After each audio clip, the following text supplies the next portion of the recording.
Saudara-saudara yang terkasih, Yesus bertanya kepada pendengarnya, "Mungkinkah seorang buta membimbing orang buta?" Kita pasti sepakat bahwa jawaban orang-orang yang mendengar pertanyaan Yesus adalah tidak. Dan Yesus juga jelas sepakat dengan jawaban para pendengarnya. Itu sebabnya ia melanjutkan pertanyaan, "Bukankah keduanya akan jatuh ke dalam lubang?" Jika memang sudah pasti jawabannya, lalu mengapa pertanyaan ini diajukan oleh Yesus kepada pendengarnya dan juga kepada kita? Yesus menanyakan hal itu kepada kita bukan untuk mendapat jawaban ya atau tidak, tetapi untuk mengajak kita melihat diri sendiri. Betapa bahayanya orang yang tidak tahu apa-apa atau hanya tahu sedikit, tetapi diberi peran yang demikian besar dan menjadi figur publik.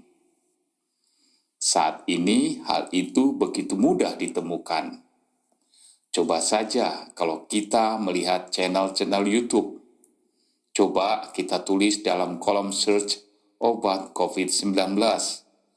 Maka akan muncul berbagai promosi yang menginformasikan obat yang mampu mengobati atau mencegah orang dari COVID-19, baik itu obat buatan pabrik farmasi ataupun obat herbal.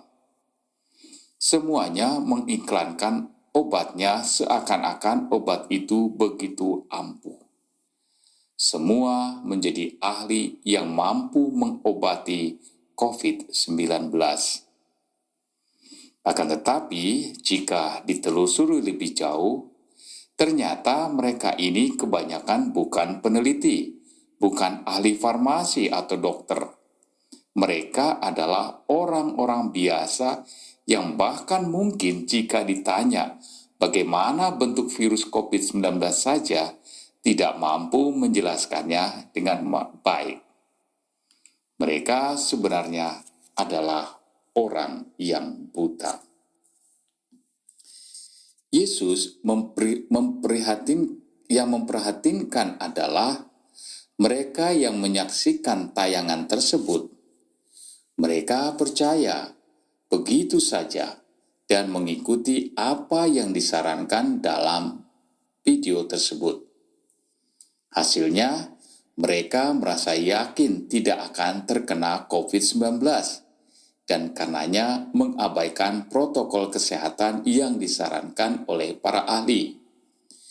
Mereka tidak mengerti, mereka juga buta. Karena itu tidak heran pada akhirnya banyak orang menderita COVID-19 karena orang tidak tahu menuntun orang yang tidak tahu. Atau seperti kata Yesus, orang buta menuntun orang buta.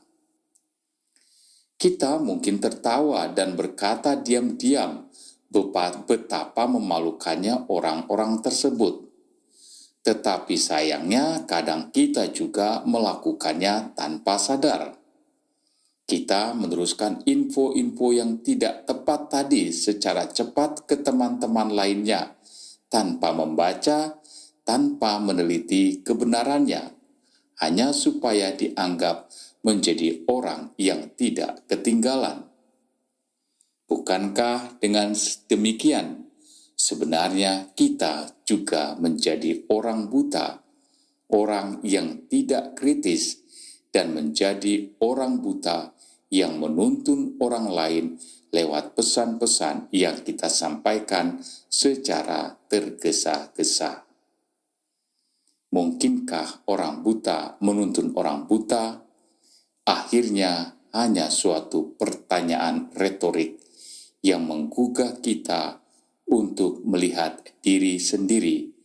Apakah aku ini juga termasuk golongan orang buta?